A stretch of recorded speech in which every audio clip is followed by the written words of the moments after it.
Hola, hola, queridos amigos de nuestro programa literario. Qué alegría estar una vez más con ustedes para compartir esta vez el gozo de, de descubrir un autor posiblemente nuevo para ustedes, posiblemente nuevo, magnífico, un magnífico autor. Si les digo el nombre, no les va a decir nada. Louis-Marie Julien Viaud. Eso no, a nadie le tiene por qué decir nada. Tal vez les diga un poquito más el seudónimo, Pierre Loti, Loti, Loti, Pedro Loti, Pierre Loti, que ya veremos de dónde sale ese curioso seudónimo. Pierre Loti nació en 1850, murió en 1923 a los 73 años de edad.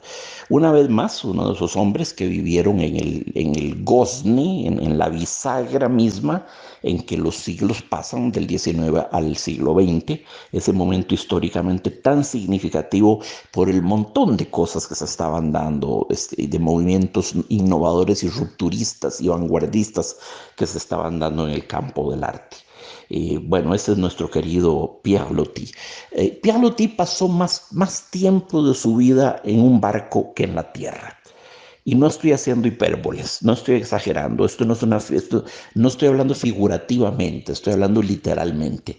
Pierre Loti era miembro muy distinguido de la Marina francesa. Esa fue su carrera fue como marino francés. Y sí, a los 17 años ya era admitido en la Escuela Naval de Brest y comenzaba ya sus viajes.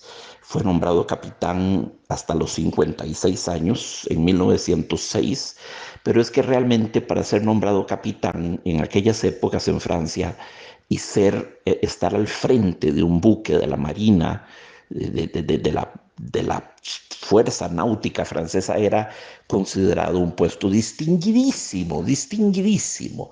Existía la expresión por debajo de Dios únicamente el capitán y bajo él su buque y sus mares. Repito, por debajo de Dios únicamente el capitán y bajo él su buque y sus mares. El capitán era dueño de su buque y hasta de sus mares. Vean ustedes la importancia que tenía, simbólica y jerárquica, ¿verdad? Ser capitán de la Marina francesa era algo muy, muy, muy serio, muy solemne. Entonces, Pierre Loti anduvo más tiempo en su vida en barcos de lo que estuvo en tierra. Recorrió el planeta 7 veces, le habrá dado la vuelta 10 veces. Estuvo en todas partes, amigos. Estuvo en Sudáfrica, en las Antillas, en China, en Pekín, en Vietnam, en la Indochina, en Australia, en los rincones más arcanos del mundo, arcanos para nosotros, arcanos desde nuestra referencia, desde nuestra perspectiva de occidentales, ¿verdad? Entonces, Loti se convirtió para los franceses y para los europeos en general en un momento histórico en el que existía una gran sed de exotismo, un gran apetito por el exotismo, por el arte exótico. Acuérdense ustedes de toda la producción japonesa de Monet, los cuadros a la japonesa que empezó a hacer, las llamadas japonerías, ¿verdad? El embelezo de Claude Monet con el arte japonés que conoció en la Exposición Universal de 1889, cuando se celebró el centenario de la Revolución Francesa. Y después hubo otras exposiciones universales. Afectaron mucho a Debussy, a Ravel, que empezaron a usar la escala pentatónica, que era una escala oriental. Ravel, Debussy empezaron a imitar el gamelan. El gamelan era una orquesta de instrumentos típicos de Java, de Bali, de Java. Y hubo una representación javanesa y aquellos timbres, aquellas especies como de campanitas, deslumbraron a Debussy, a Ravel, y en varias obras ambos tratan de recrear, en varias obras tratan de recrear al piano generalmente o mezclándolo con el arpa o con la celesta o con el glockenspiel, tratan de recrear el sonido de esos instrumentos, de esas orquestas de gameláns, que eran lo que Java llevó a la Exposición Universal de 1889. En suma, que ese evento generó en todo París una enorme conmoción y un apetito nuevo por lo exótico. Ya en Francia, exótico era España. Ya España, por pasado los Pirineos, ya España era considerada exótica, sobre todo la España andaluza, de la Andalucía profunda, la España del sur, ¿verdad? Pero todo lo demás, Baudelaire con sus Flores del Mal, pero ese viene antes, ese las publicó en 1857, pero ya en Baudelaire, que también fue marino y también anduvo por latitudes remotas, pero nada parecido a Pierre Loti, ya en Baudelaire se siente esa poética del viaje, la poética del viaje, la poética de la evasión, la poética del escapismo, la poética de lo diferente, de explorar fuentes diferentes de belleza. Era un apetito sano, no era el apetito del conquistador imperialista que viene a saquear y ya, no, no, era un apetito estético, genuino, una curiosidad genuina por las formas de expresión estéticas de estas civilizaciones y culturas tan lejanas de lo que era la Europa occidental. Entonces Pierre Loti fue muy apreciado en Francia porque él era la ventana a través de la cual Francia podía asomarse a estas tierras tan lejanas. Entonces, de veras, no exagero cuando digo que Pierre Loti pasó más parte de su tiempo en un barco que en tierra. Eso es rigurosamente cierto. Escribió, bueno, vivió en Tahití, vivió mucho tiempo en Tahití, según él, completamente a la moda de los lugareños. Ello, me imagino, incluirá su manera de vestir, las prendas vestimentarias que usará, lo que comían, lo que bebían, etcétera, todo eso. Todo eso. Y fue ahí que se originó su seudónimo, porque había una rosita, un tipo de rosita o de florcita roja que no existía en Europa, solo en Tahití, y que se llamaba Roti se llamaba Roti. Y Pierre Loti no podía decir roti, esa R nuestra, no podía decirla, y se esforzaba de mil maneras, y siempre terminaba saliéndole la gutural roti, roti, no, es roti, a ver, roti, no, es roti, a ver, roti, siempre se le iba para atrás, siempre se le iba para la garganta, lo cual es típico del francoparlante. A fin de cuentas, los lugareños terminaron poniéndole de apodo Pierre Loti, porque lo que más cerca llegó de la R de Roti, del rojo, como se llamaba la florcita, lo más cerca que llegó de Roti fue Loti.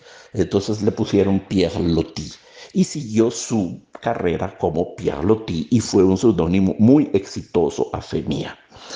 Escribió también un libro dramático, Les Fleurs d'Ennui, Las Flores del Tedio.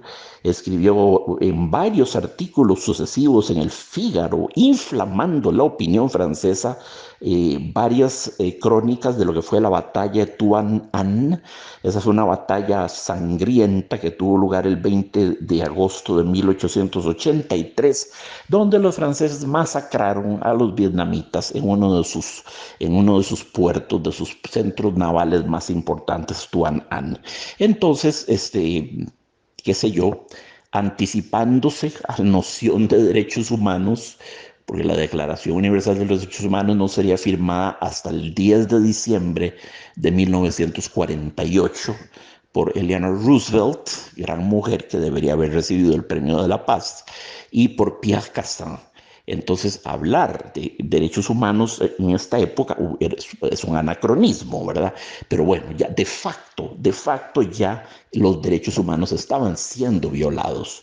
Los franceses libraron esa batalla de manera excesivamente cruenta y excesivamente sangrienta, usando tortura y las peores cosas. Loti lo denunció en el periódico más leído de París, en Le Figaro, provocando reacciones muy encendidas de la gente, reacciones de repulsa, reacciones de censura contra el propio gobierno y sus genocidios perpetrados allende los mares, ¿verdad?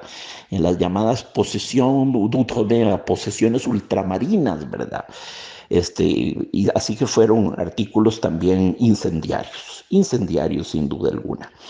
Luego escribió cosas muy bellas, escribió Pescador de Islandia, que es de 1886, en el cual Pierre Loti intenta hacer algo muy interesante. Pierre Loti amaba la pintura francesa. Ya estaban de moda Monet, Pissarro, Degas, Renoir, Bert Morisot, ya todos esos estaban sobre el mantel ya en 1886. Entonces Loti escribió esta novela, Pescadores de Islandia, en una prosa que él quería que fuese impresionista. Y lo logra. Es una prosa ambigua, nebulosa, incierta, sí, nubosa, anfibológica, muy como entre la prosa y la poesía, en ese, ¿verdad? Moviéndose en ese espacio intersticial entre los dos discursos y propone lo que según él sería el impresionismo literario. Esto es lo que hace especial Los Pescadores de Islandia, que realmente es una especie de Monet transpuesto a la literatura. Luego escribió un libro tremendo, El libro de la piedad y de la muerte de 1891. Escribió después Madame Chrysanthème, Madame Crisantemo, Madame Chrysanthème, que fue plagiada, digamos las cosas como son, por Luigi Illico y Giuseppe Giacosa cuando hicieron el guión de Madame Butterfly para la ópera de Puccini. La ópera de Puccini es soberbia, la música es soberbia, la trama es magnífica, el guión de Luigi Illica y Giuseppe Giacosa está bien, pero pues está copiado de Madame Chrysanthème, eso es todo. Está plagiado, es un plagio de Madame Chrysanthème. Digamos las cosas como son, hay un nombre para cada cosa. Luego Madame Butterfly, a su vez dio origen al lamentable Broadway Saigón, ¿verdad? Que se convirtió en un show de Broadway, en un musical, en un siropesco, viscoso, melcochoso, pegajoso, empalagoso, musical en el mejor estilo estadounidense, ¿verdad?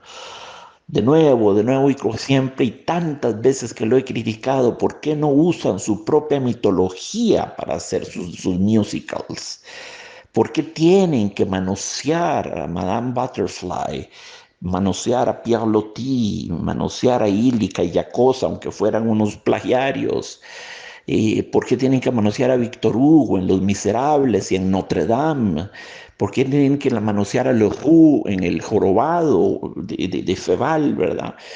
¿Por qué a Leroux, perdón, en el Fantasma de la Ópera? ¿Por qué tienen que manosear a Feval en El Jorobado, ¿verdad? La Gardière, El Jorobado. ¿Por qué no usan sus propios temas? Que hagan un musical sobre la vida de Ronald Reagan. O que hagan un musical sobre la vida y aventuras de Ronald McDonald. O que hagan un musical sobre John Wayne. O un musical sobre Marilyn Monroe. Y que no se llame Evita, que se llame Marilyn. Y usan la vida de Marilyn Monroe. ¿Por qué tienen que estar metiendo sus sucias manos en, en obras canónicas de la cultura, de la literatura canónicas que nacieron para otro propósito, para otra sensibilidad, para otro siglo, para otra gente, para otro tipo de personas que Víctor Hugo jamás concibió para ser montadas en Broadway con musiquitas melosas y happy endings y ariecitas de amor al final y cositas que no. Está muy mal ese constante saqueo que hacen los estadounidenses de tópicos y de personajes y de situaciones. Ya a Víctor Hugo, ya la gente a Víctor Hugo lo conoce para usar la pronunciación gringa, Les Miserables, ¿verdad? Les Miserables. No son Les Miserables, no son Les Miserables, es Les Miserables. O si no, The Hunchback of Notre Dame. Notre Dame. No es Notre Dame, es Notre Dame. No, señores. No. The Phantom of the Opera. Le Fantôme de l'Opéra. Tienen, de veras, que lo hagan sobre James Dean, Errol Flynn, I don't know, Clint Eastwood, Buffalo Bill, what about that? Wyatt Earp, uh, who else could I say?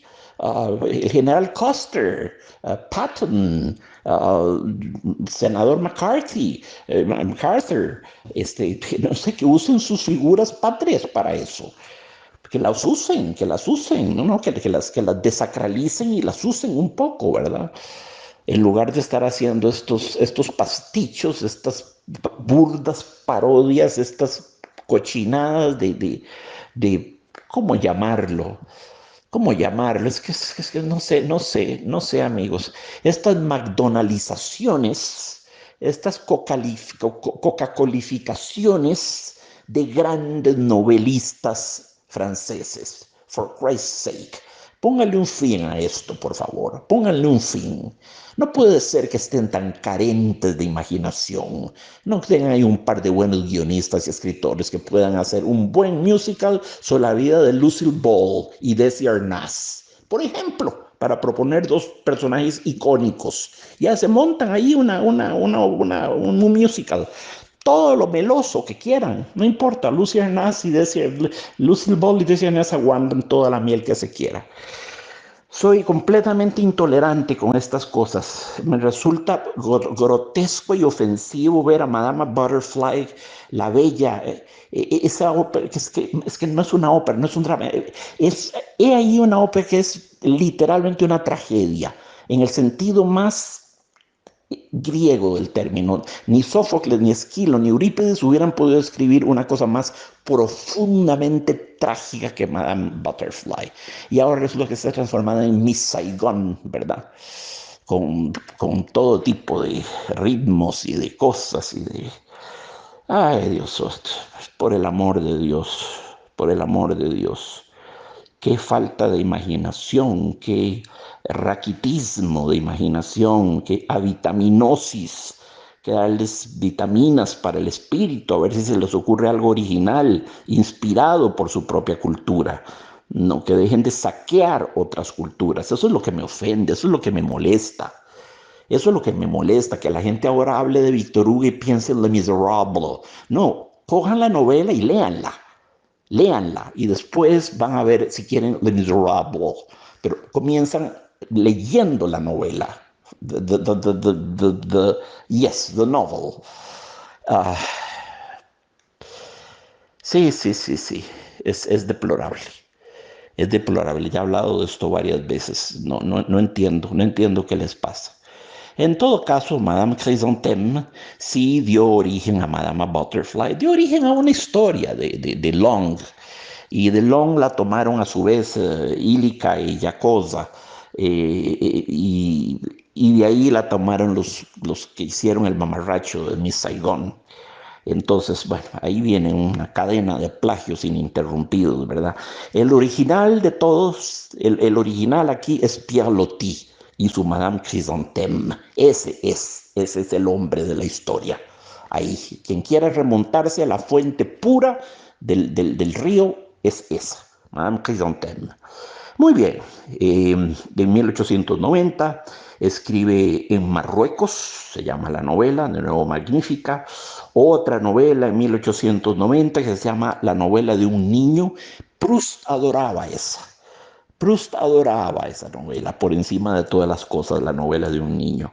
En 1891 le llega la noticia en un barco, para variar andaba en un barco, le llega por cable la noticia de que lo acaban de nombrar para la Academia Francesa, la Academia de la Lengua Francesa.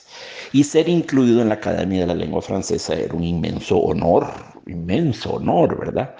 Eh, solamente se lo podían dar a alguien cuando venía de morir, algún académico notable, no sé quién habrá sido. Entonces se quedaba una silla vacante, se la daban a alguien de gran. Pero no es que corrían a llenar la silla por el mero hecho de llenarla, no. Tenía que haber alguien que reuniera los requisitos y los méritos. Entonces sí, fue un gran laurel en su vida haber sido incluido en la Académie Française en 1891. En 1892 publica otra gran novela, Fantasmas de Oriente, donde habla de sus reminiscencias en Constantinopla, de las cosas que vivió en Constantinopla. Ramuncho es otra novela de 1897. Eh, 1898, um, con un título muy enigmático, Figuras y cosas que pasan, otra novela más, Figuras y cosas que pasan.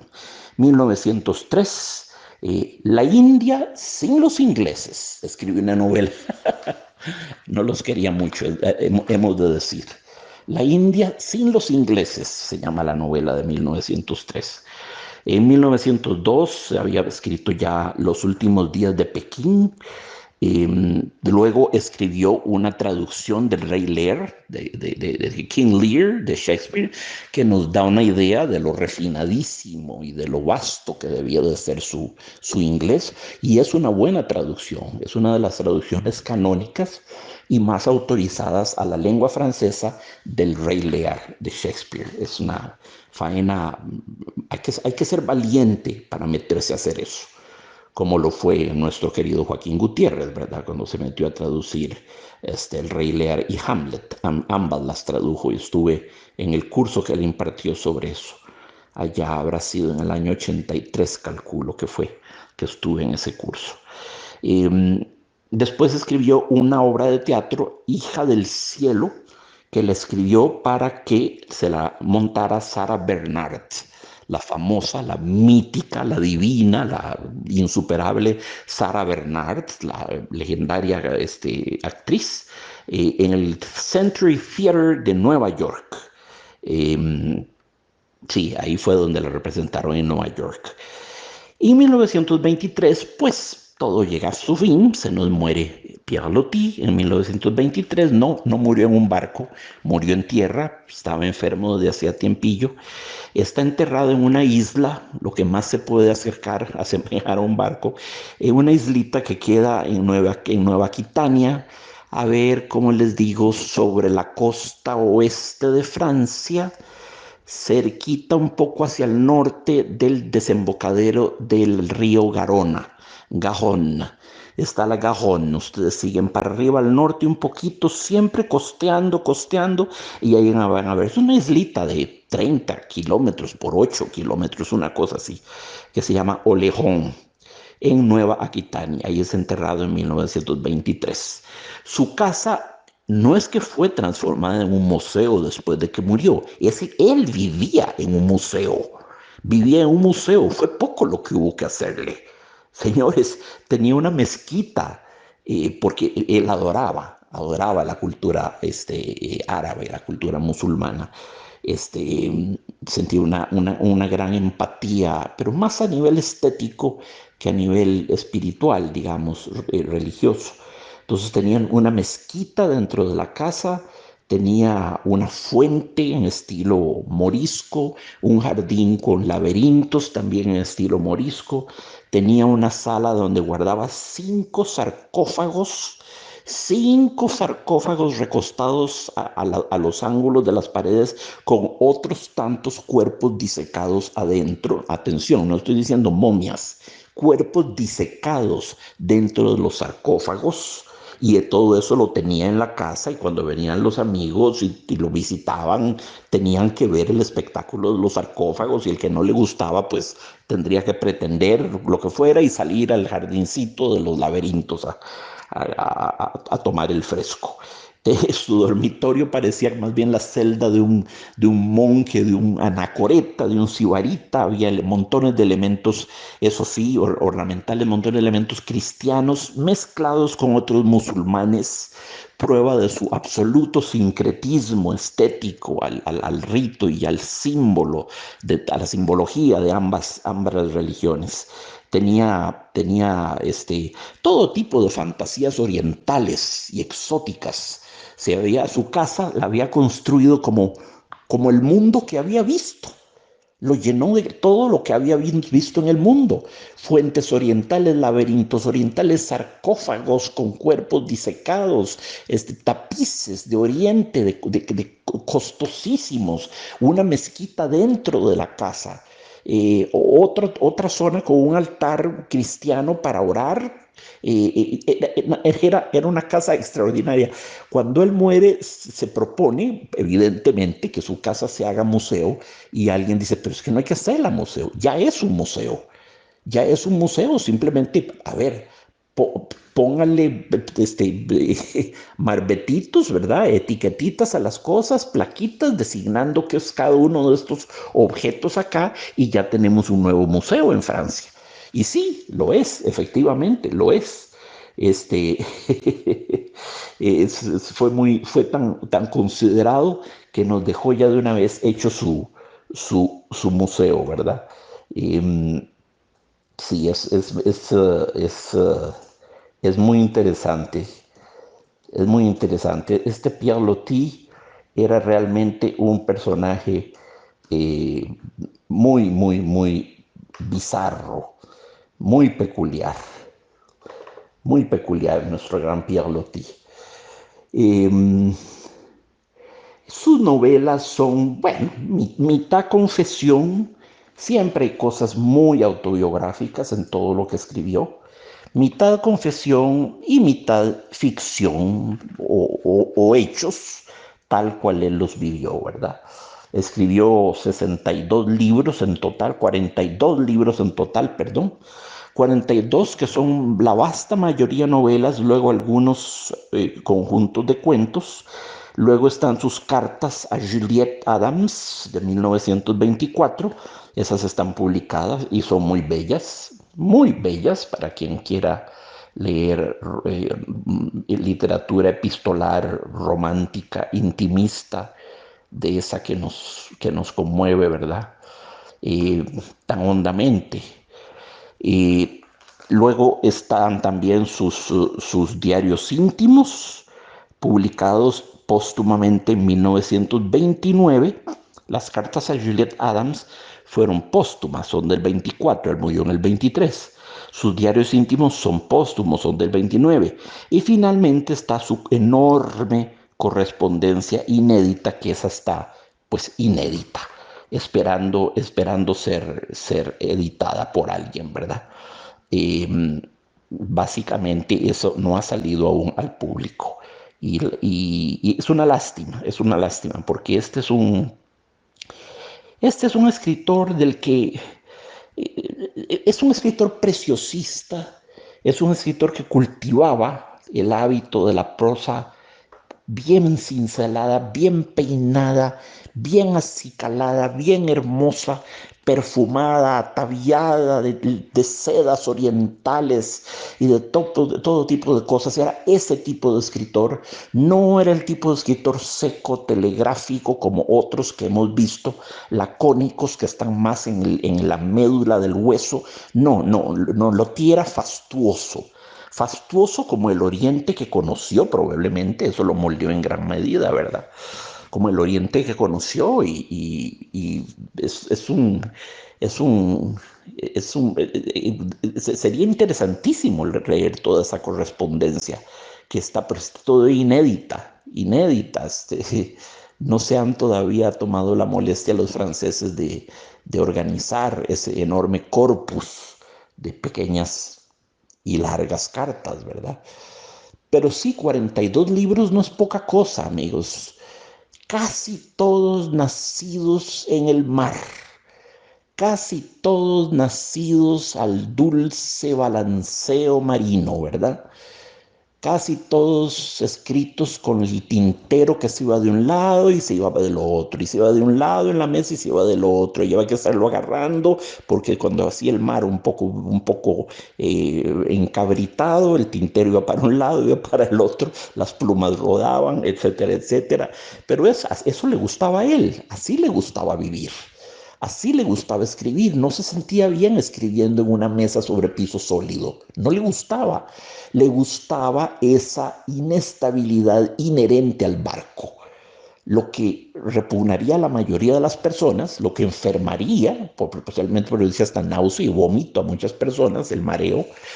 Bueno, eso era lo que a él le gustaba. A él le gustaba andar sobre una plataforma algo incierta y bamboleante. Ese era su gusto vital. Bueno, eso era. Es algo que tenemos que respetar y aceptar como una cosa curiosa del escritor. Y yo les propongo, amigos, compartir con ustedes uno de sus cuentos. Caramba, más lindos. ¿Cómo me conmovió este cuento? ¿Cómo me conmovió? ¿Cómo me conmovió? Tocó mis fibras de infancia más atávicas. Eh, es un cuento muy simple, muy simple. Prepárense porque es muy simple. No pasan grandes cosas, no hay grandes eventos. Lo elegí por lo hondamente que interpela, siento yo, al niño que todos llevamos dentro, lo directamente que lo llama, que lo interpela. Es un cuento que un niño comprendería, el dolor inherente al cuento lo entendería muy bien un niño. Muy bien, el cuento se llama La aflicción de un viejo presidiario. Y vean ya nomás el título, lo saturado que está. Aflicción, viejo y presidiario. Vean que es un título ya cargado de contenido, no es un título neutro. La aflicción, pero no es cualquier aflicción, es de un viejo, lo que es peor, y además que no es cualquier viejo, es un presidiario. Entonces es un título sobrecargado de significación. Y aquí voy con el texto, amigos. Es una historia muy breve que Yves me contó una noche tras haber ido a la Rada a conducir con su lanza cañonera un cargamento de condenados hasta el buque que salía hacia Nueva Caledonia. Entre ellos se encontraba un presidiario muy viejo, 70 años por lo menos, que llevaba consigo con toda ternura un pobre gorrión en una jaula pequeña, para matar el tiempo. Iba bien tablado conversación con aquel viejo que, al parecer, no tenía mal aspecto y que estaba unido por una cadena a un joven grosero, burlón, que llevaba gafas de miope sobre una fina nariz descolorida. El viejo trotamundos, detenido por quinta o sexta vez por vagabundeo y robo, decía: ¿cómo arreglárselas para no robar una vez que se ha comenzado? Cuando no se tiene un oficio, cuando la gente no te quiere en ningún sitio. Hay que comer, ¿no es cierto? Hay que comer. Mi última condena fue por un saco de patatas que había cogido en un campo con un látigo de carretero y una calabaza. Y yo me pregunto, ¿no podrían haberme dejado morir en Francia en lugar de enviarme allá tan lejos, tan viejo como soy?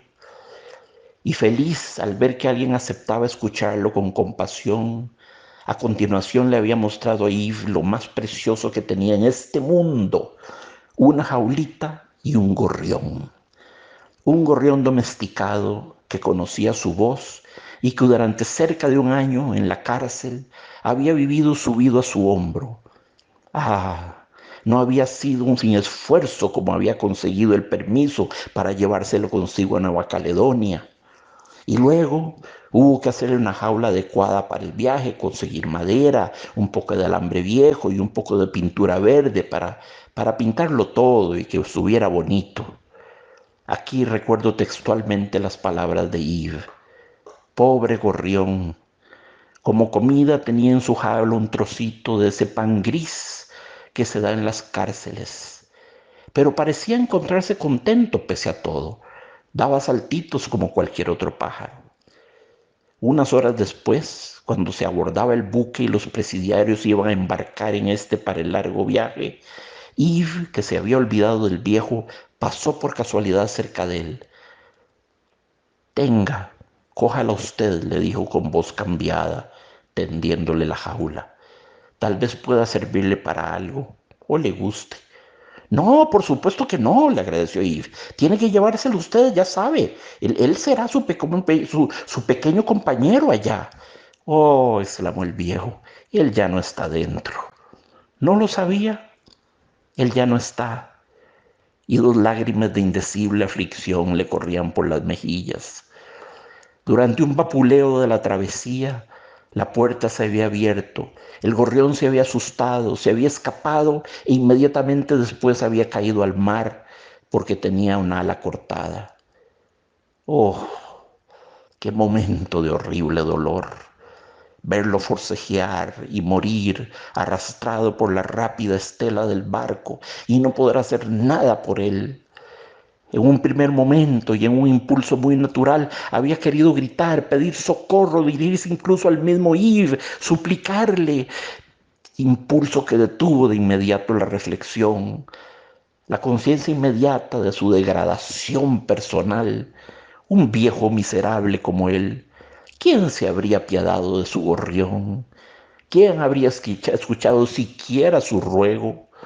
¿Cómo se le podía ocurrir que detendrían el barco para refrescar un gorrión que se estaba ahogando? Un pobre gorrión de un presidiario. ¡Qué sueño tan absurdo!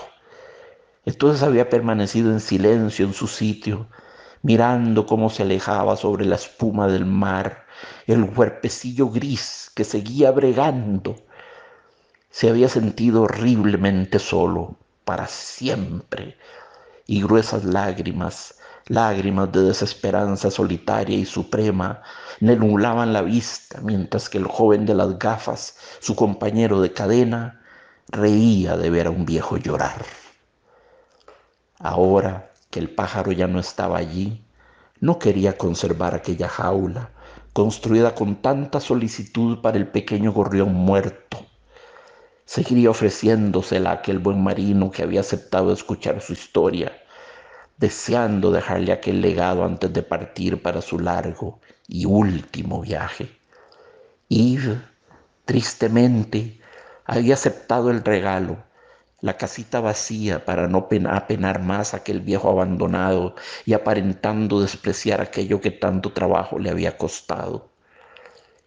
Creo que no he sabido transmitir todo cuanto había de doloroso en este relato, tal y como se me hizo. Y era por la noche, muy tarde, y estaba a punto de irme a dormir. Yo que, sin conmoverme demasiado, he contemplado en la vida no pocos dolores de gran estruendo, dramas, matanzas, me percaté con sorpresa de que aquella triste historia senil me partía el alma y terminaría incluso por perturbar mi sueño. Si hubiera alguna forma de enviarle otro. Sí, respondía Yves, yo también he pensado en eso, comprarle un pájaro bonito en una pajarera y llevárselo mañana en la pobre jaula, si había tiempo antes de la salida. Un poco difícil, pero tal vez se podía tratar.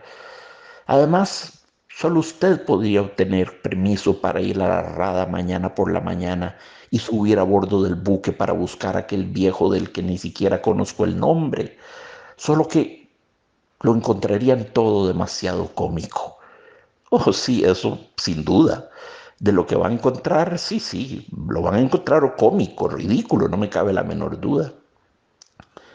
Y por un instante, en el fondo de mí mismo, yo también me reí por esta idea. Risa interior que apenas se muestra. Sin embargo, no puse en práctica el proyecto. Cuando me desperté a la mañana siguiente y una vez que se esfumó la primera impresión, la cosa me pareció infantil y ridícula. Con todo, aquella aflicción no era de las que se pueden consolar con un simple juguete. Para aquel pobre viejo presidiario, solo en el mundo, ni el más bello ave del paraíso habría podido reemplazar al humilde gorrión grisáceo, con un ala cortada, criado con pan de la cárcel, que había sabido despertar las ternuras infinitamente suaves y las lágrimas en el fondo de un corazón endurecido y casi muerto. Y sí, amigos, así está escrito el cuento La aflicción de un viejo presidiario. Sí, sí, me vulnera este cuento, sí, sí, me conmueve mucho. Me conmueve mucho porque me pone en contacto con la larga historia, con el rosario de mascotas que tuve en mi infancia, juventud y vejez, y que bueno, se me han ido muriendo todas una tras otra, y siempre es un duelo, siempre, siempre, siempre lacera, ¿verdad? Siempre es una cosa triste, siempre pone a toda la familia bajo el signo del duelo y del llanto y de la pérdida. La mascota es como parte de la casa, una parte muy significativa de la casa. Las casas con mascotas encuentran un equilibrio peculiar. Yo me he preguntado muchas veces si la mascota en una casa no tiene la función autopoyética que tienen las plantas, por ejemplo. Las plantas que absorben el dióxido de carbono y nos devuelven oxígeno, gases respirables, oxígeno. Me he preguntado muchas veces si las mascotas no hacen lo mismo, pero en la esfera de lo psicológico. Si las mascotas no tienen una extraña propiedad para absorber lo que en una casa hay de tristeza, de tensión, de disonancia o de crueldad o de malentendido o de falta de armonía, lo absorben y devuelven paz, devuelven concordia. Eh, la presencia de la mascota siempre atrae la concordia. Eh, Nunca encona los malos sentimientos. Muy al contrario, nos enternece, nos acerca a la infancia y nos hace ser un poco más blandos, menos severos, menos rigurosos o menos crueles o menos insolentes, yo qué sé. Los perritos en particular, pero los pajaritos también, los gatos, tienen una especie de extraña función autopoyética a nivel de los sentimientos, a nivel de los pensamientos ruines, de los rencores, ¿verdad? De los resentimientos, de todo cuanto hay negativo en el alma de uno y sale y provoca una terrible conflagración familiar, una discusión horrible, disonante, y aparece la mascota y de inmediato es como que ella absorbiese toda esa porquería y limpiase la casa de todo eso, como que ella absorbiese toda esa atmósfera malsana del insulto, del agravio, del apodo, del grito, de la voz alzada, de la respuesta altanera, y nos devuelve a la mansedumbre, nos devuelve a la mansedumbre o tiende por lo menos a devolvernos a nuestra ternura primal, a nuestra niñez, a un estado de mayor humildad, de mayor aceptación, de mayor calma, de mayor encratella, como diría Platón, comedimiento, mesura, control, lucidez. Bueno, esa es mi teoría sobre las mascotas. Les hablaba hace un momento, amigos, de la aflicción de un viejo presidiario, el título mismo. Pensé por qué Lotino le puso el dolor de un viejo presidiario. Es que dolor y aflicción no son lo mismo realmente. El dolor es una palabra muy genérica, designa cualquier tipo de dolor. La aflicción es más puntual, es más focal. Cuando yo estoy afligido, no es lo mismo que cuando me siento adolorido por algo. La aflicción es más puntual. La aflicción me la produce una pérdida, un problema particular, algo no resuelto, algo que he hecho de menos muy profundamente, algo que dije y me arrepentí de haberlo dicho, que quisiera tragarme las palabras, ¿verdad?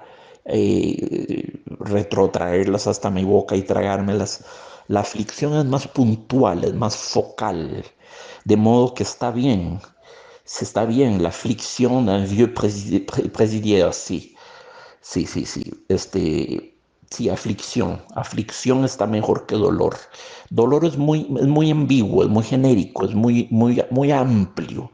Es un término sombrilla, es un término que cubre un montón de nociones. Aflicción es más puntual. Entonces comienza por decirnos Loti, es una historia muy breve que Yves me contó una noche tras haber ido a la rada a conducir con su lancha cañonera un cargamento de condenados hasta el buque que salía hacia Nueva Caledonia. Una historia como un comienzo potencialmente muy violento, ¿verdad? Entonces ya sabemos que es una historia a Loti se la contó un tal Yves,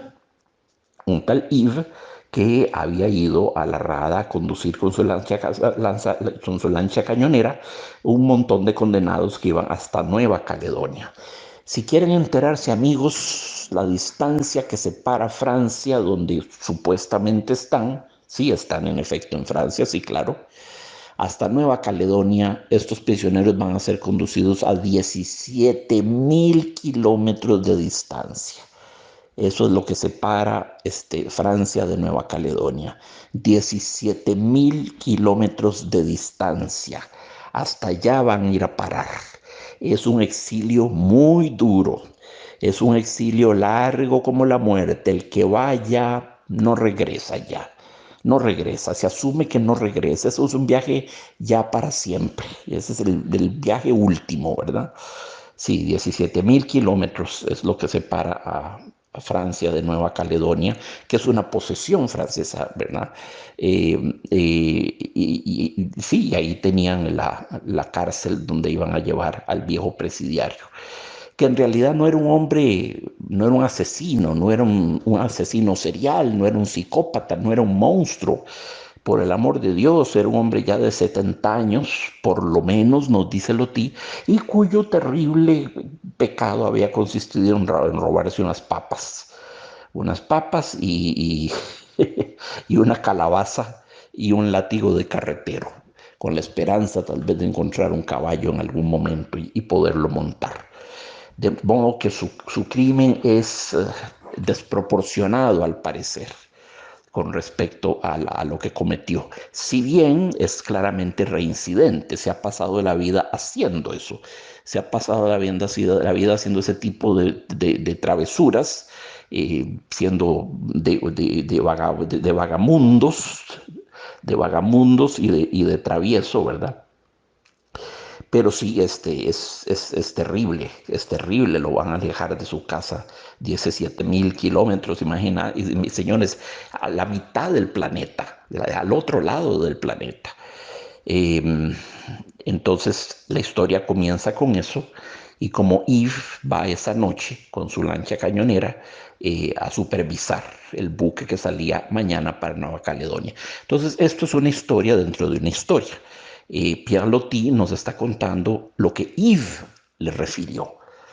El narrador aquí es Pierre Loti, pero Pierre Loti está reproduciendo el relato de Yves, que es el que realmente vio los hechos. De inmediato que vemos la situación de este prisionero con su pajarito, que era su único compañero, surge a la mente, no sé si alguna vez la habrán visto, la película de 1962, The Birdman of Alcatraz, El hombre pájaro de Alcatraz, The Birdman of Alcatraz. Es con gran actor Burt Lancaster. Burt Lancaster es el prisionero en Alcatraz. Es una película dirigida por magnífico el director John Frankenheimer. John Frankenheimer en 1962, blanco y negro, Birdman from Alcatraz, basado en una historia de la vida real. de un prisionero, en efecto. Robert Stroud era su nombre, Stroud. Y la verdad de las cosas es que Robert Stroud en la vida real sí tenía sus pajaritos y sí hizo todo lo que hizo en la película, pero lo hizo mientras lo tuvieron en Leavenworth, en otra cárcel. Cuando lo llevaron a Alcatraz y lo pusieron en confinamiento solitario, ahí le prohibieron incluso entretenerse con pajaritos, lo cual me parece una cosa horrorosa y espantífera de crueldad humana. Bueno, pero la película se centra en Robert Stroud, personaje de la vida real, encarnado por Burt Lancaster. Es un prisionero que lo tienen en Alcatraz. Eh, ya vimos que no es correcto. Al personaje real Robert Stroud, cuando lo pasan a Alcatraz, le prohíben seguir teniendo pajaritos. En la película, Burt Lancaster está en Alcatraz desde el primer momento. Y claro, desde su confinamiento se dedica a criar pajaritos y les hace pequeñas jaulas y los cría y los alimenta y observa su conducta y los observa y habla con ellos el día entero y dialoga, toma apuntes, los estudia amorosamente, era lo único que tenía. Era lo único que tenía. Y para un prisionero, un pajarito es justamente lo que él querría ser, el pájaro, el símbolo de libertad, de aire, de expansión, el dueño de los cielos infinitos. Puede volar en la dirección que quiera, puede moverse como él quiera. Y Burt Lancaster, por el contrario, está confinado a una célula y está solo además, está en confinamiento solitario. Entonces los pajaritos son para él el símbolo de todo lo que él soñaría ser. Por eso los estudia con tanta pasión, ¿verdad? Les hace jaulitas y todo. Lo que es más, se convierte en un especialista en canarios. Burt Lancaster, representando el papel de Robert Stroud, se convierte en un especialista en canarios y en efecto llega un ornitólogo célebre, llega a la cárcel a hacerle una larga entrevista de varios días y ver los canaritos que ha criado y cómo los ha criado y qué patrones de comunicación tiene con ellos, qué tipo de diálogo, entre comillas, ha logrado establecer con ellos, qué rasgos de inteligencia y de conducta ha percibido en ellos. Muy interesante, porque los pajaritos sí, es cierto, son prisioneros dentro de una jaula de un preso, son prisioneros a la segunda potencia si cabe, pero Burt Lancaster los está dejando salir todo el tiempo y los pajaritos vuelven porque saben que confían en él, lo conocen. Él tiene un lenguaje especial, casi un don especial, a fuerza de tener por único ser viviente con el cual se podía tener algún tipo de intercambio a fuerza de tener solo pajaritos, canarios especialmente. Burt Lancaster, representando a Robert Stroud, se convierte en un especialista mundial en canaritos. Y sí es visitado por más de uno, pero uno en primer lugar, científico famoso que llegó a preguntarle porque tenía conocimientos sobre la conducta y la vida de los pajaritos que no tenía nadie más en el mundo.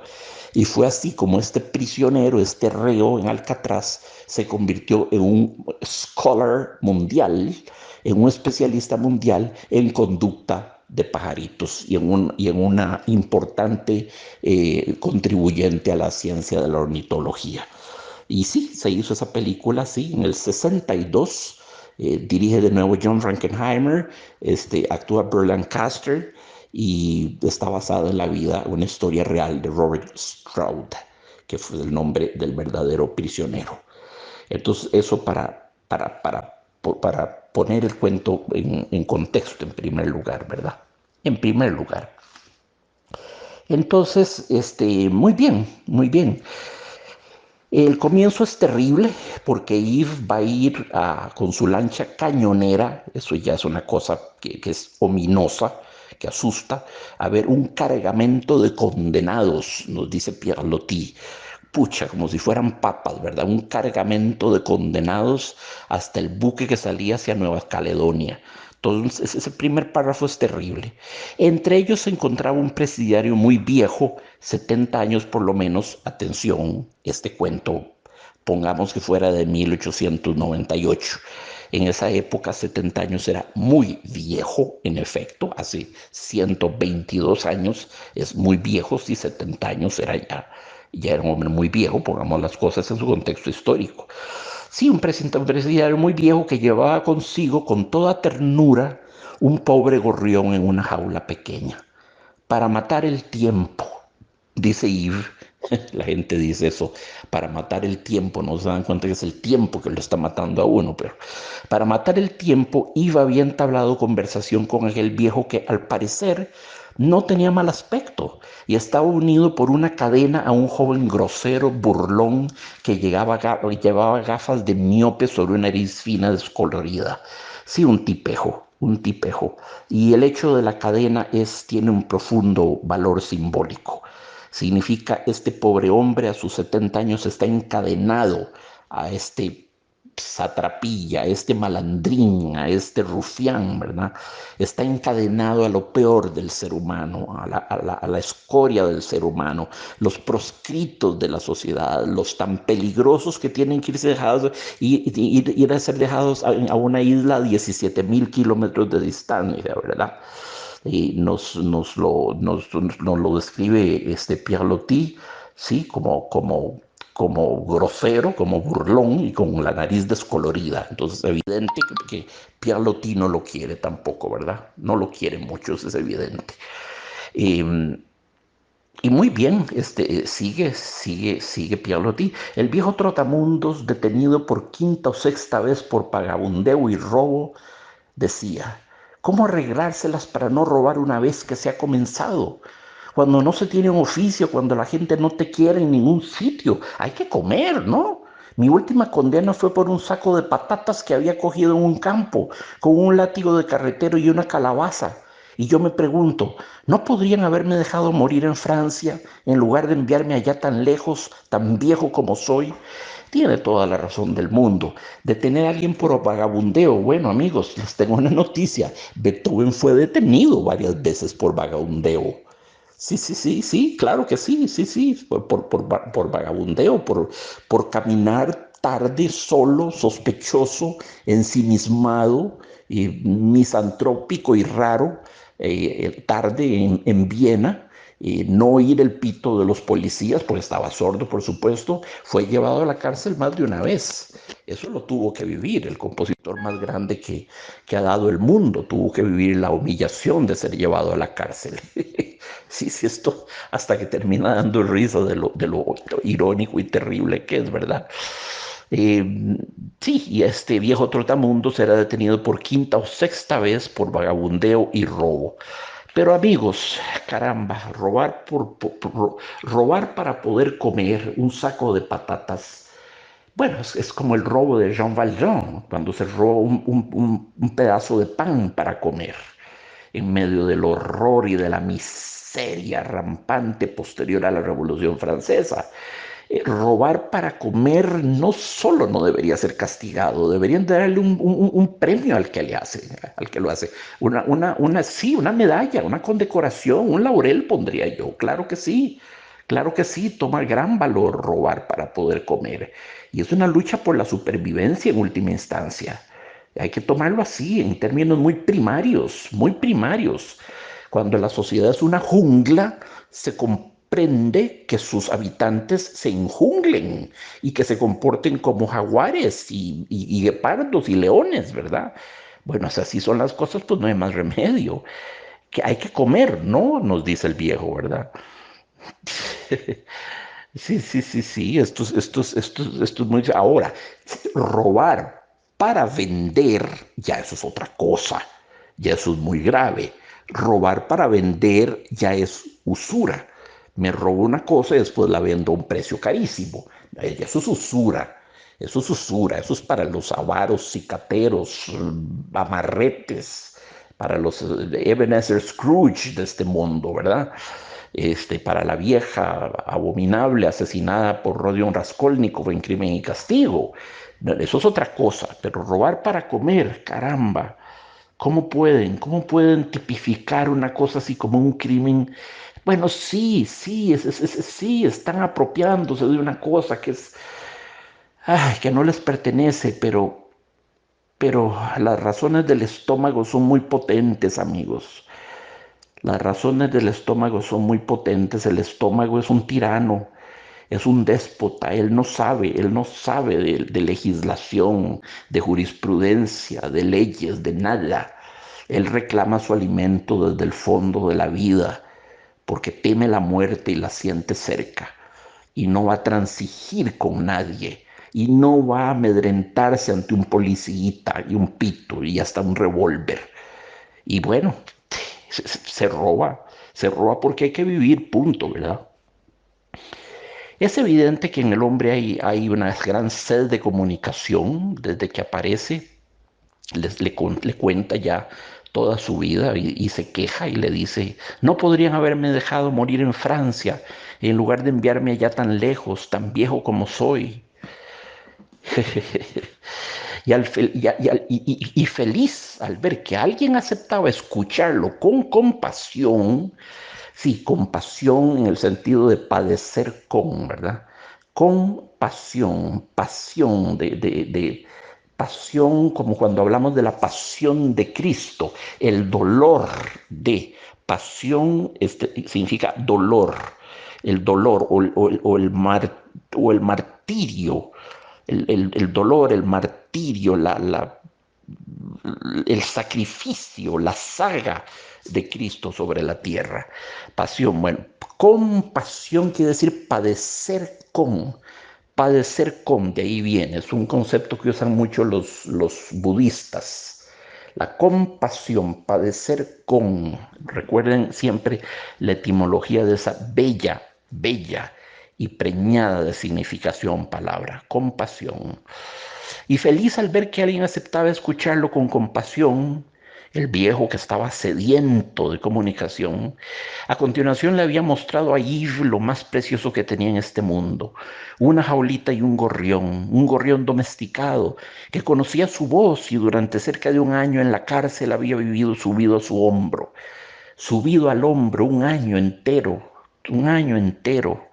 en la cárcel, subido en el hombro el animalito, era parte de él, era su compañero, eran consustanciales. Hay un vínculo trascendental de amor entre el hombre y el animal en este caso. No es una mascota, no es ya una mascota en el sentido familiar doméstico que describí hace un momento. Atención, eso es un ámbito doméstico. Ya aquí, donde es el único compañero en una celda, a pan y agua, no es una mascota. Es un compañero de vida. Es un compañero de vida sin el cual literalmente se muere. Es su compañero. Eh, Sí, un gorrión domesticado que conocía su voz y que durante cerca de un año en la cárcel había vivido subido a su hombro.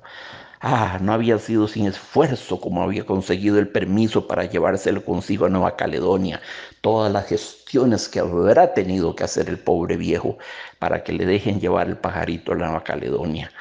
Y luego hubo que hacerle una jaula adecuada para el viaje, conseguir madera, un poco de alambre viejo, un poco de pintura verde para pintarlo todo y que estuviera bonito. Sí, claro, claro, eso es lo que se hace. El pajarito va con él, como es literalmente como pan, como parte de la familia, ¿verdad? La jaulita pintada con alambres, con madera. El pajarito comía del mismo pan gris que le daban a los prisioneros dentro de la celda, ¿verdad? El pan gris. Y aquí recuerdo textualmente las palabras de Yves, nos dice Pierre Loti. Pobre gorrión, como comida tenía en su jaula un trocito de ese pan gris que se dan en las cárceles, pero parecía encontrarse contento pese a todo. Daba saltitos como cualquier otro pájaro. Unas horas después, cuando se abordaba el buque y los presidiarios iban a embarcar en este para el largo viaje, Yves, que se había olvidado del viejo, pasó para casualidad cerca de él. Tener siempre en mente, amigos, tener siempre claro aquí el aspecto narratológico. ¿Quién está narrando? El narrador principal aquí es Pierre Loti, es el narrador omnisciente, pero está reproduciendo la narración de su personaje principal, que es Yves, que a su vez es el depositario de las confesiones del viejo presidiario afligido y de su pajarito, ¿verdad? No sabemos ni siquiera el nombre del viejo, no sabemos, es innominado. Loti lo deja sin nombre, así como para que sea más un emblema universal de todo ser humano.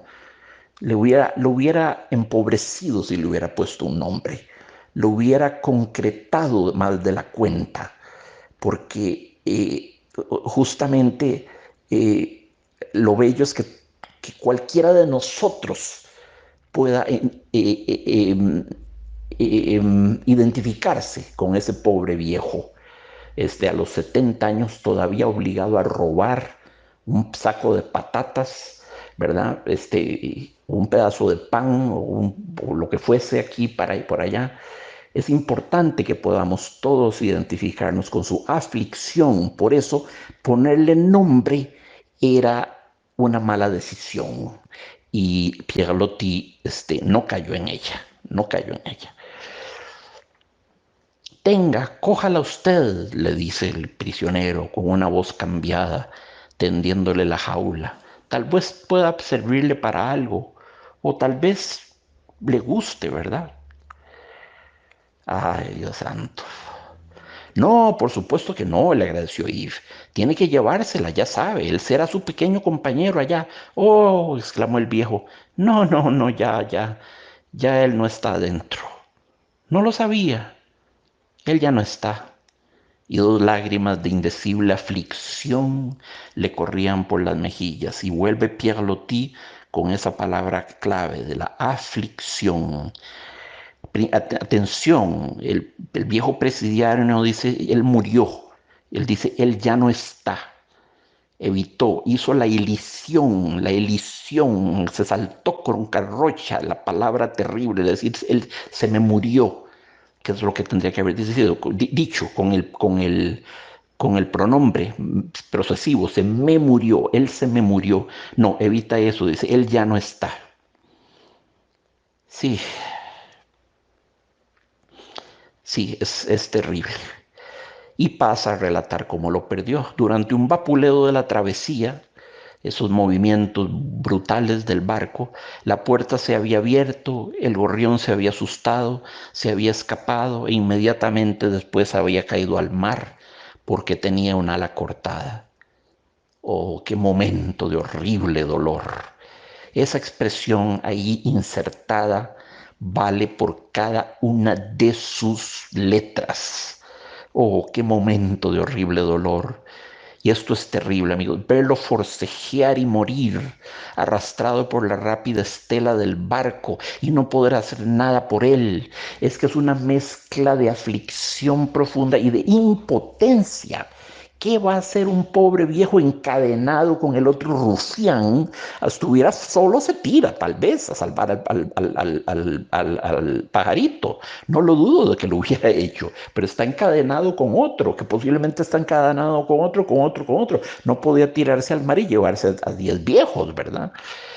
Entonces, bueno, el pajarito con el ala cortada lo ve forcejear, el pajarito forcejea en el agua, eso es lo más terrible, no es una muerte inmediata, no, no, arrastrada por la rápida estela del barco y no podrá hacer nada por él. En un primer momento y en un impulso muy natural, había querido gritar, pedir socorro, dirigirse incluso al mismo Yves, suplicarle, impulso que detuvo de inmediato la reflexión, la conciencia inmediata de su degradación personal. Un viejo miserable como él, ¿quién se habría apiadado de su gorrión? ¿Quién habría escuchado siquiera su ruego?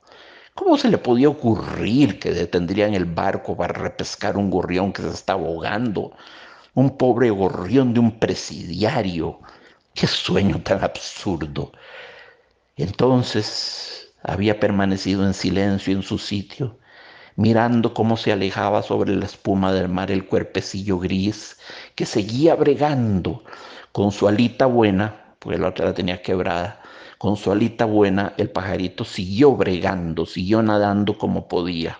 Eso es lo más terrible, eso es lo más terrible, verlo alejarse chiquitito, diminuto, entre aquella espuma que sería para él, criaturita ínfima, el equivalente de un tsunami, de una tempestad tremenda, y aún así con su alita buena trataba de superar el oleaje, la espumarajo, la turbulencia, la vorágine, eso que para él era un maelstrom. En su vida habría visto un cuerpo de agua así tan turbulento y tan terrible, pero él luchó, el pajarito luchó. Su cuerpecito gris que seguía bregando se había sentido horriblemente solo para siempre, y gruesas lágrimas, lágrimas de desesperanza solitaria y suprema, le nublaban la vista, mientras que el joven de las gafas, su compañero de cadena, reía de ver a un viejo llorar. Si el miserable que va a la par es una hiena, ¿verdad? Y ríe ante el dolor de los demás. Ríe, ríe. Sí, es sí, un gorrión de un presidiario. ¿A quién le va a importar, verdad? La idea del cuerpecito gris que sigue bregando, la impotencia, el burlista y saber que va a tener que seguir encadenado durante 17.000 kilómetros a ese sarnoso, a ese maldito, miserable, burlista, rufián, malandrín, malnacido, y ahí va a tener que seguir con él, ¿verdad?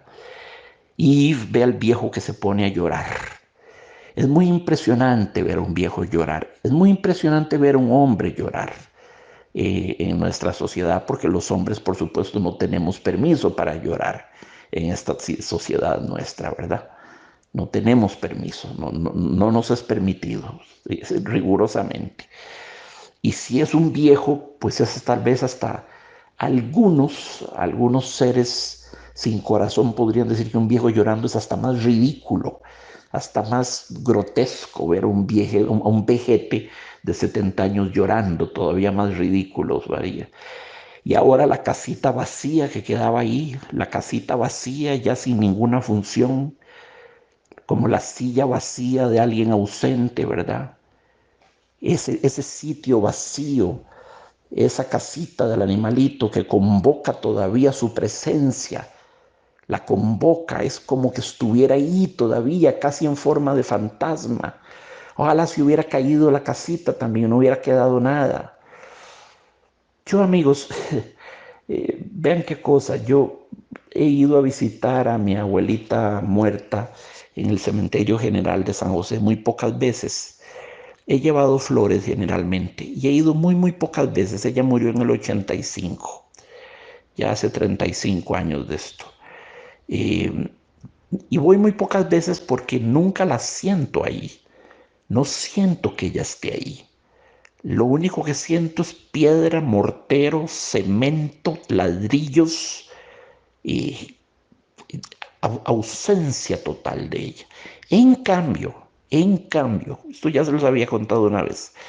Hay un sofá aquí en mi casa, muy viejo, que era el sofá preferido de ella, donde siempre se sentaba a ver sus telenovelas mexicanas y cosas así. Bueno, mi abuelita siempre se sentaba ahí. Y en ese sofá, donde se pone el brazo, en verdad, donde se pone el brazo en el sofá a la altura del codo, hay una zona que está como deshilachadita, que está como erosionada, como gastadita, porque era donde ella ponía el codo. Y a ella le costaba mucho sentarse porque era poliomielítica, entonces se sentaba como podía y apoyaba el codito ahí y se sentaba.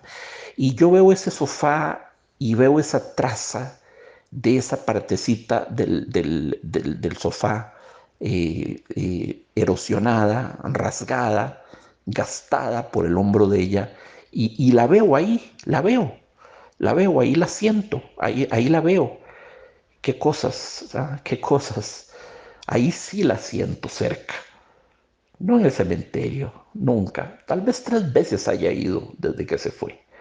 3 veces. Y aprovechando visitas a otras personas. Y pasé a buscarla. No creo que vuelva nunca más. No creo que vuelva porque ¿para qué volver a un lugar donde no encuentra uno nada? Ni a nada, nada, ningún rasgo, huella, eh, reminiscencia de la persona, como si la hay en este sofá. Eh, sí, sí, sí, sí, sí. Entonces ya sabemos cómo murió el pajarito. En un primer momento y en un impulso muy natural había querido gritar, pedir socorro, dirigirse incluso al mismo Yves, suplicarle, impulso que detuvo de inmediato la reflexión, la conciencia inmediata de su degradación personal. Un viejo miserable como él, ¿quién se habría apiadado de su gorrión? ¿Quién habría escuchado siquiera su ruego? ¿Cómo se puede ocurrir que detendría en el barco para repescar un gorrión que se estaba ahogando? Un pobre gorrión de un presidiario. ¡Qué sueño tan absurdo! Entonces había permanecido en silencio en su sitio, mirando cómo se alejaba sobre la espuma de mar el cuerpecillo gris que seguía bregando. Se había sentido horriblemente solo, para siempre, ese para siempre, un solo para siempre, ya la certeza de que esta era una soledad irreversible y definitiva, es decir, una especie de muerte, porque la soledad, cuando es así, de absoluta y de abismal, es una presciencia de la muerte, es como un saborear ya lo que va a ser la muerte. Y gruesas lágrimas, lágrimas de desesperanza solitaria y suprema, le nublaban la vista, mientras que el joven de las gafas, su compañero de cadena, reía de ver a un viejo llorar. Ahora que ya el pájaro no estaba allí, no quería conservar aquella jaula, construida con tanta solicitud para el pequeño gorrión muerto. Seguía ofreciéndosela a aquel buen marino que había aceptado escuchar su historia, es decir, Yves, deseando dejarle aquel legado antes de partir para su largo y último viaje. Yves, tristemente, había aceptado el regalo. La casita vacía para no apenar más a aquel viejo abandonado, aparentando despreciar aquello que tanto trabajo le había costado. Sí, aparentando, como aparentando que la jaulita ya a él no le interesaba en lo absoluto. Posiblemente sí algún nivel sentimental, tenía todavía algún attachment por la jaulita. Y de pronto sale Loti con esta extraña intervención. Atención, porque aquí no es Yves el que está hablando, es Loti. Eh, no es Yves y no es tampoco el prisionero. Se mete abruptamente, inadvertidamente, narratológicamente, de manera un poco brusca, se mete Loti y dice: creo que no he sabido transmitir todo cuanto había de doloroso en este relato, tal y como se me hizo. Sí, se refiere al relato que le hizo Yves. Y Loti preocupado dice: creo que no he sabido transmitir todo cuanto había de doloroso en este relato tal y como se me hizo.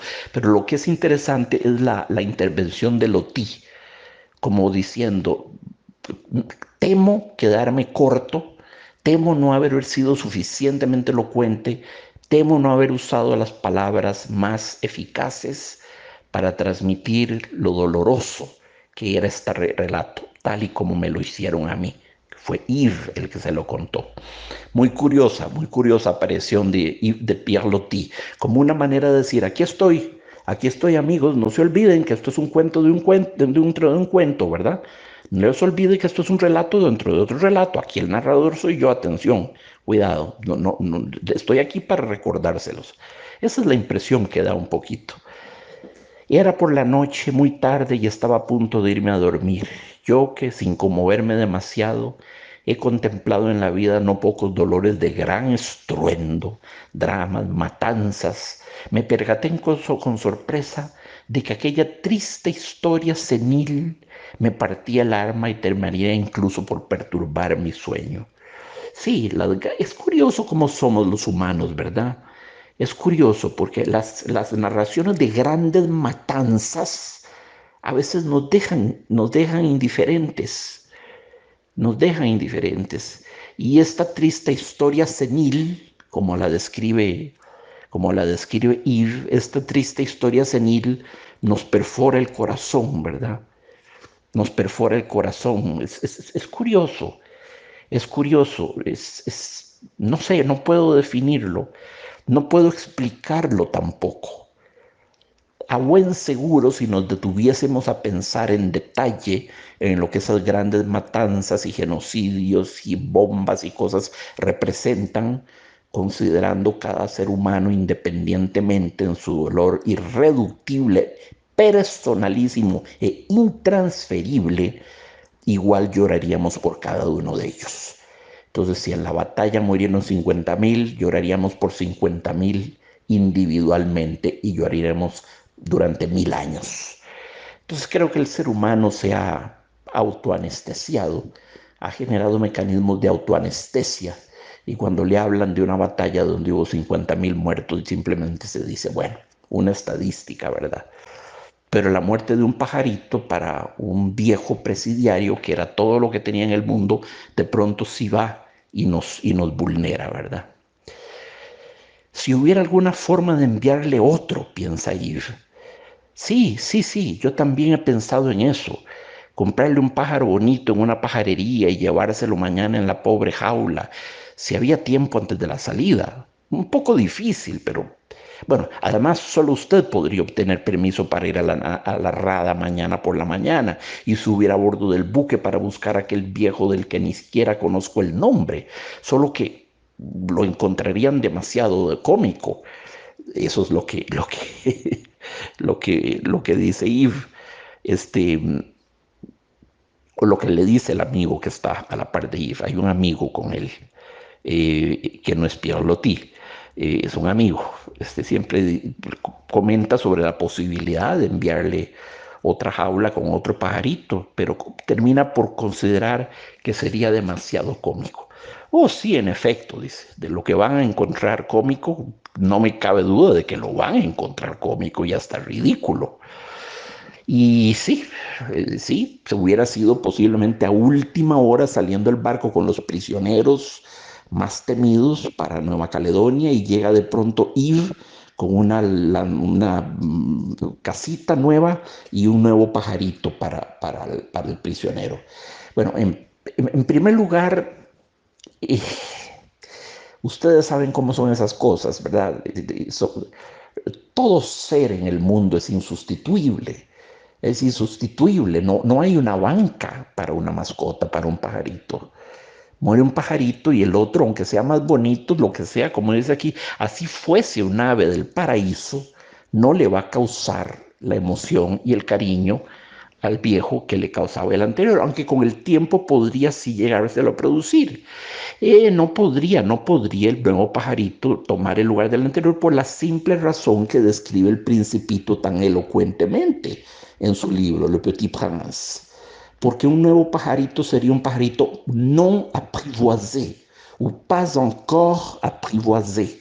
Él hablaba mucho de apprivoisé, la zorra le enseña el rito de apprivoisé. Apprivoisé stricto sensu significa domesticar, pero aquí no estamos tanto hablando de domesticar. La zorra habla de apprivoisé como de una manera de crear una amistad.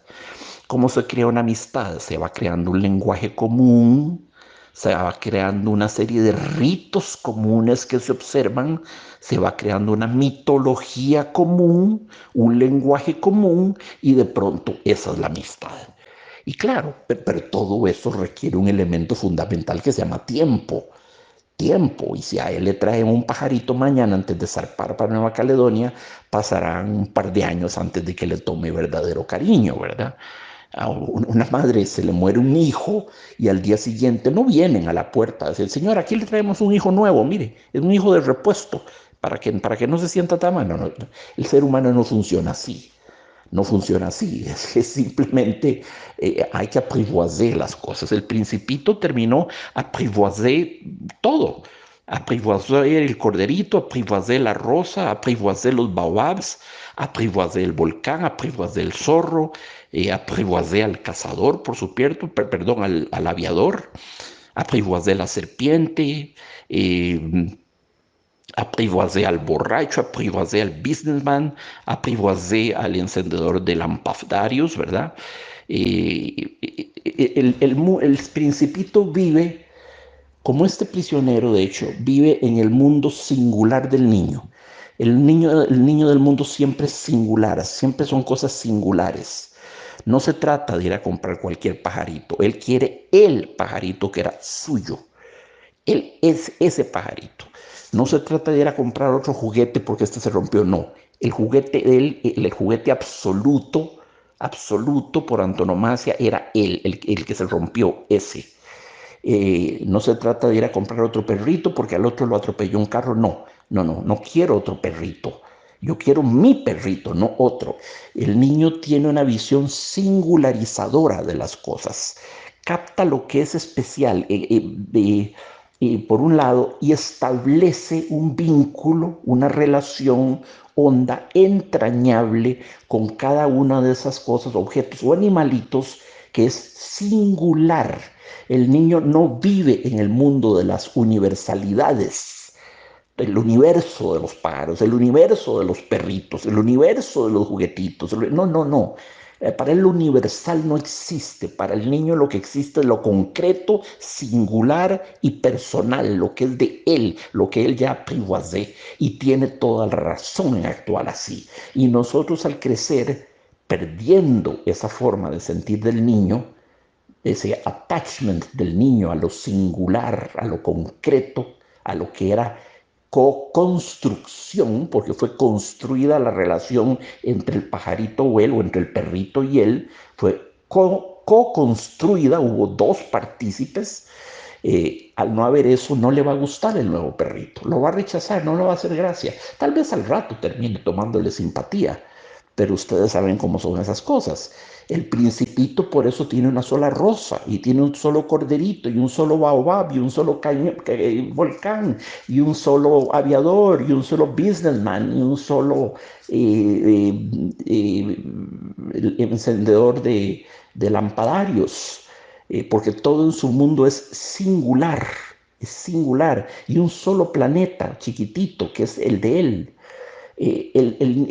Saint-Exupéry logró aquí genialmente reproducir ese attachment, ese amarrarse del niño a un universo que está hecho de singulares, no de plurales. No, el niño no quiere 10 perritos, no quiere 10 perritos. Un ejército de perritos no van a reemplazar al que se le murió, porque su mundo era singular. Su mundo de niño singulariza las cosas, esa es su tendencia. Y bueno, el verdadero amor hace eso, ¿verdad? Bueno, una esposa es singular.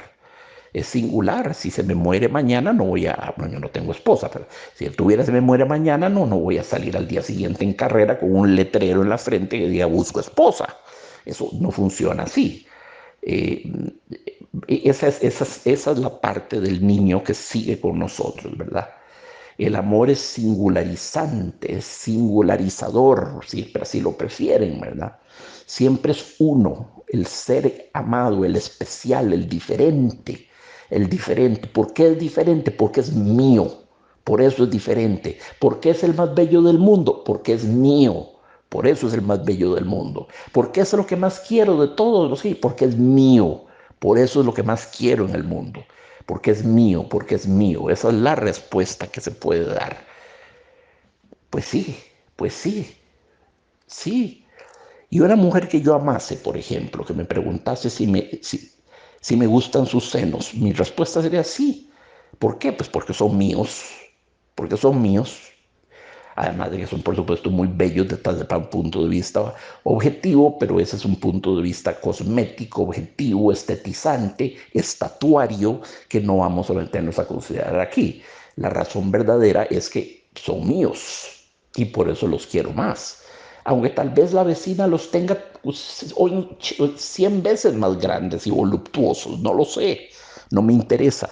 Lo que me interesa aquí es establecer una analogía profunda entre la reacción del viejo presidiario y la reacción del niño cuando pierde esas cosas singulares que constituyen su mundo. Igual puede ser su carrito preferido, o su bicicleta, o sus patines, o su bola preferida, o lo que fuese. En su mundo todo es singular, es irreemplazable por definición. Por eso yo respeto mucho las lágrimas del niño cuando llora por la pérdida de algo, es porque lo nuevo no está todavía apprivoisé. Así funcionamos los seres humanos. También tenemos que aprender a apprivoiser uno a otro, ¿verdad? Nos termina diciendo Pialotti, y por un instante, en el fondo de mí mismo, yo también me reí por esta idea, risa interior que apenas se muestra. Sin embargo, no puse en práctica el proyecto. Cuando me desperté a la mañana siguiente y una vez que se esfumó la primera impresión, la cosa me pareció infantil y ridícula. Claro, él no está tan involucrado. Una buena noche de descanso le limpió la cabeza, le sacó las neblinas de la tristeza, los marasmos de la melancolía. No hacía el pobre viejo, ¿verdad? Que se lo están llevando ese día para Nueva Caledonia. Con todo, nos dice Yves, aquella aflicción no era de las que se pueden consolar con un simple juguete. Para aquel pobre y viejo presidiario, solo en el mundo, ni el más bello ave del paraíso habría podido reemplazar al humilde gorrión grisáceo con una ala cortada, criado con pan de la cárcel, que había sabido despertar las ternuras infinitamente suaves y las lágrimas en el fondo de un corazón endurecido, casi muerto. En el corazón de este viejo vagabundo, ladronzuelo, trotamundos, quedaba, quedaba una fibra de ternura, una fibra de bondad, una fibra de amor, una fibra de dación, una fibra de generosidad, una fibra de sonrisa, y era ese pajarito. Y perdiéndolo está, bueno, como dice Loti, casi muerto, pone, casi muerto. Yo diría muerto, casi muerto, y el cuento termina con puntos suspensivos. En el fondo de un corazón endurecido, casi muerto, puntos suspensivos. Y así termina el cuento, que es un cuento muy hermoso. A mí por lo menos me pareció muy hermoso. Y espero que ustedes también, amigos, lo hayan disfrutado lo hayan disfrutado y lo hayan gozado y lo hayan llorado, que les haya estremecido alguna cosita por aquí o por allá. Yo les dije desde el principio que era un cuento que iba a interpelar la parte niña en ustedes. Y a fe mía que lo logra Pierre Loti, lo logra. Esa lucha del pajarito en la estela del agua, con su cuerpo gris todavía, braceando con la única alita, mientras viva no lo olvidaré. Mientras viva no lo olvidaré. Este cuento me afectó mucho. Y no puedo negarlo. Tal vez soy un viejo cursi. ¿Qué importa que sea un viejo cursi? Ya tengo 58 años. ¿Puedo darme permiso de ser cursi? Perfectamente puedo darme permiso de ser cursi. Ya a los viejos nos sienta bien ser cursis. Empezamos a ser cursis, lo que es más, ya de manera sistemática. Pero sí, indudablemente que Pierre Loti es un maravilloso narrador.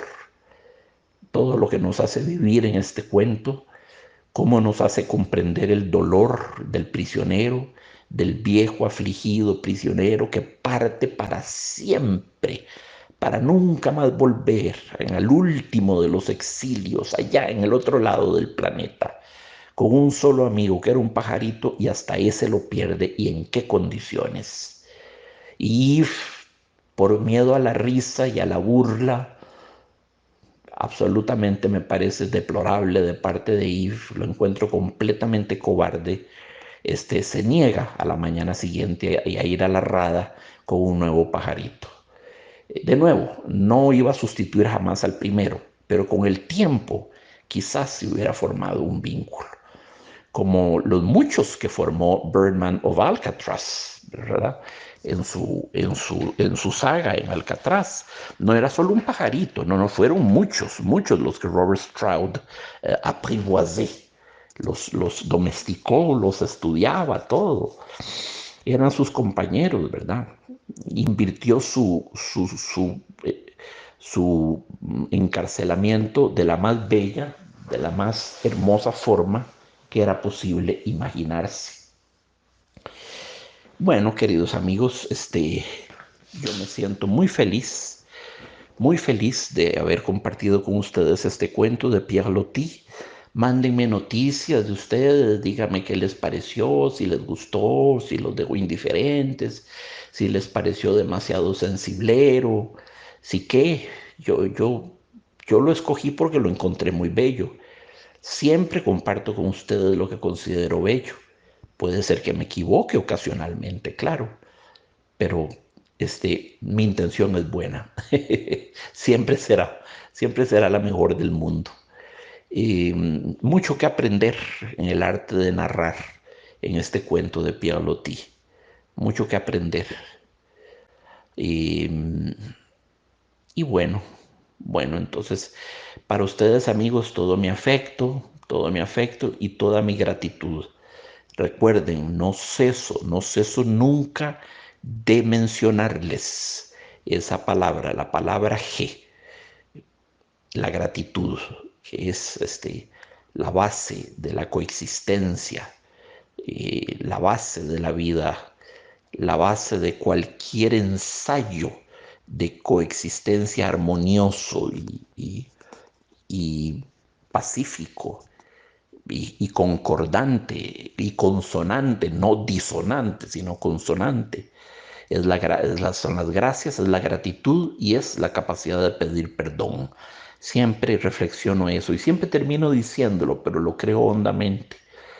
Creo que sin las palabras perdón por una parte y gracias, este mundo nuestro se habría deslavazado, se habría desintegrado, se habría deshecho ya. Ellas solas, esas palabras, como si fueran cuerda, mantienen este planeta todavía unido, que no se termina de disgregar, ¿verdad? Y es gracias a ellas. Así que sí, toda mi gratitud amigos y nos volvemos a hablar muy pronto.